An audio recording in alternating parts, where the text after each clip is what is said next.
दोस्तों, आज जो कहानी हम सुनेंगे वह बहुत ही अच्छी और शिक्षाप्रद कहानी है जिसका शीर्षक है पाप का गुरु कौन। एक पंडित जी कई वर्षों तक काशी में शास्त्रों का अध्ययन करने के बाद गांव लौटे।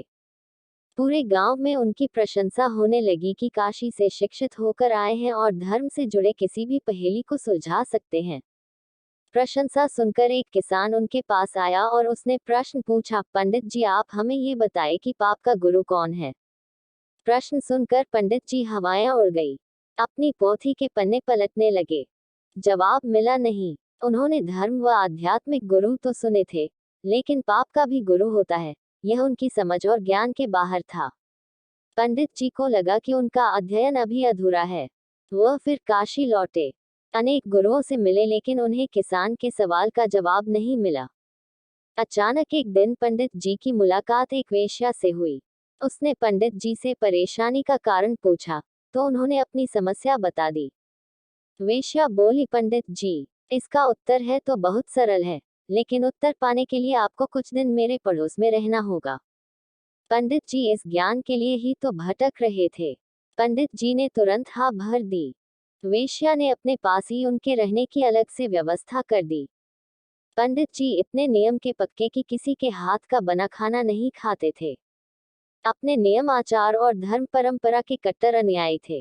पंडित जी वेश्या के घर में रहते लेकिन खाना अपने हाथ से बनाकर खाते थे। कुछ दिन तो बड़े आराम से बीते, लेकिन सवाल का जवाब अभी मिला नहीं। पंडित जी उत्तर की प्रतीक्षा में हैं। एक दिन वेश्या बोली, पंडित जी, आपको भोजन पकाने में बड़ी तकलीफ होती है। यहाँ देखने वाला तो कोई है नहीं। आप कहे तो नहा धोकर मैं आपके लिए भोजन तैयार कर दिया करूंगी। पंडित जी को वेश्या ने एक लालच भी दिया। पंडित जी लालच में आकर राजी हो गए। वेश्या ने पंडित से कहा, यदि आप मुझे इस सेवा का मौका देंगे तो मैं आपको दक्षिणा में 5 स्वर्ण मुद्राएं भी प्रतिदिन दूंगी। स्वर्ण मुद्रा का नाम सुनकर पंडित जी विचार करने लगे। पक्का पकाया भोजन और साथ में सोने के सिक्के भी, अर्थात दोनों हाथों में लड्डू हैं। पंडित जी ने अपना नियम, व्रत, आचार विचार, धर्म सब कुछ ताक पर रख दिया। अपनी विद्वता भूल गए। पंडित जी ने कहा, तुम्हारी जैसी इच्छा, बस एक बात का ध्यान रखना कि मेरे कमरे आते जाते तुम्हें कोई देख न ले। पहले ही दिन कई प्रकार के पकवान बनाकर उसने पंडित जी के सामने परोस दिए। पर ज्यों ही पंडित जी ने भोजन करने को तैयार हुए तो उसने सामने से परोसी हुई थाली खींच ली। इस पर पंडित जी क्रोधित हो गए और बोले, यह क्या मजाक है।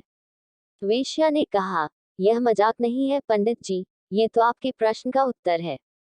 यहाँ आने से पहले आप भोजन तो दूर, किसी के हाथ का पानी भी नहीं पीते थे, मगर स्वर्ण मुद्राओं के लोभ और लालच में आकर आपने मेरे हाथ का बना खाना भी स्वीकार कर लिया।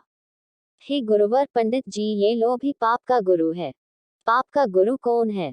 मेरी यह कहानी आपको कैसी लगी? नीचे कमेंट बॉक्स में अवश्य लिखें और सब्सक्राइब करना न भूलें। धन्यवाद। जय हिंद।